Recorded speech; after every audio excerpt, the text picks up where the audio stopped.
મારું નામ પટેલ ચિરાગ છે. હું વલસાડ 26 લોકસભામાં અપક્ષ તરીકે ઉમેદવારી કરી છે. આપ જ્યારે ઊભા રહ્યા છો ત્યારે જળ જંગલ જમીન બાબતે મુકરતાથી વાત કરી રહ્યા છો, એના વિશે આપનું શું કહેવું છે? જળ જંગલ જમીનનો મુદ્દો એ સીધો આદિવાસી સમાજ સાથે સ્પર્શતો મુદ્દો છે. સાથે જ વલસાડ 26 લોકસભા બેઠક એ એસટી સમાજ માટે, આદિવાસી સમાજ માટે રિઝર્વ સીટ છે અને ત્યાં ખૂબ જ મોટી માત્રામાં જંગલ આવ્યું છે. તો જળ જમીન અને જંગલ એ વલસાડ લોકસભાથી દૂર કરી શકાય એવું ક્યારેય પણ શક્ય બને એવું નથી. પણ આજે હાલની પરિસ્થિતિ આપણે જોઈએ તો જે જંગલ આટલું મોટું જંગલ છે, આટલું સારું જંગલ છે, જે જંગલ આજે તમે ગુજરાતમાં જોશો તો ક્યાંય આવા જિલ્લાઓ ના હશે કે જેમાં આટલું બધું જંગલ હોય. જેમ કે તમે અમદાવાદ જેવા મોટા જિલ્લાઓ જો કે જેમાં 1-2% પોતા જિલ્લાની જે જમીન છે, જે જીઓગ્રાફિકલ એરિયા છે, જે લોકોની ભૌગોલિક પરિસ્થિતિ છે, તેમાં ફક્ત 1 કે 2% જમીન જંગલ હોય છે. જ્યારે આ વલસાડ લોકસભા છે, જે અંતર્ગત ડાંગ જિલ્લો પણ આવી જાય છે, વલસાડ આવી જાય છે અને સાથે નવસારી પણ આવી જાય છે, તો ત્યાં કમસે કમ 50%થી ઉપર દરેક જિલ્લાઓમાં જંગલ આવેલું છે.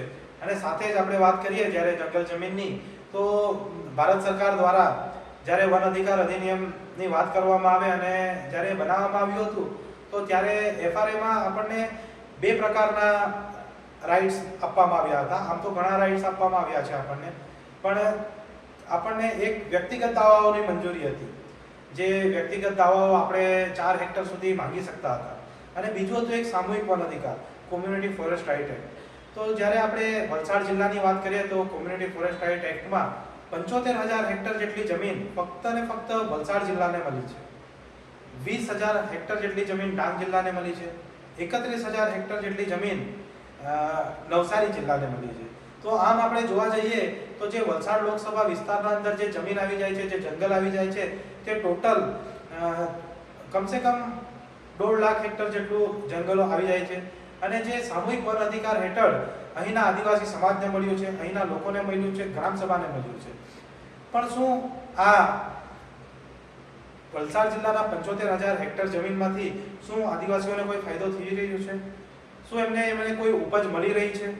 આજે તમે જોઈ શકો છો, કાલે જે એક ડીડી ન્યૂઝ પર અમે ન્યૂઝ જોતા હતા, તેમાં દાહોદ ગોધરાની વાત હતી કે દાહોદ ગોધરાના અંદર જે કોમ્યુનિટી ફોરેસ્ટ રાઇટ એક્ટના અંદર જમીનો ફાળવી છે, તેના અંદર 2 લાખથી વધુ મવડાના ઝાડો છે અને દરેક ઝાડ પ્રતિ ઝાડ 100 કિલો જેટલા મવડાના ફૂલો આપે છે. તો મવડાના એ ફૂલો જ નથી આપતો, સાથે ડોળીઓ પણ આપે છે, તેનું તેલ પણ નીકળે છે અને લાકડું તો ઇમારતી છે જ, સાથે ઓક્સિજન મળે છે.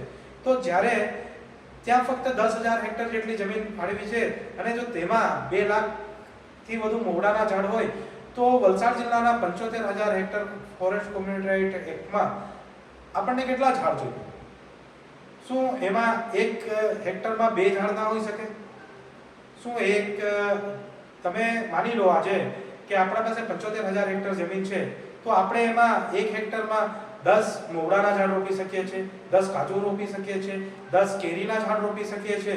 તો જ્યારે આપણે કે આંબલીના ઝાડ રોપી શકીએ છીએ, બેડા રોપી શકીએ છીએ, કે આવા ઘણી બધી વનસ્પતિ છે કે જે આયુર્વેદમાં પણ કામ આવે છે, એના ફળ પણ કામ આવે છે, આપણને ઓક્સિજન પણ મળી રહી છે.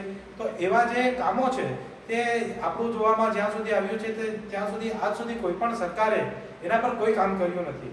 ફોરેસ્ટ રાઇટ એક્ટ 2005માં આવ્યો હતો. જો ત્યારથી એ જંગલોને એ રીતે ડેવલપ કરવામાં આવતે તો આજે 10 વર્ષના અંદર, આજે 20 વર્ષના અંદર એ ઝાડો આપણને ફળ આપતા થઈ ગયા હશે.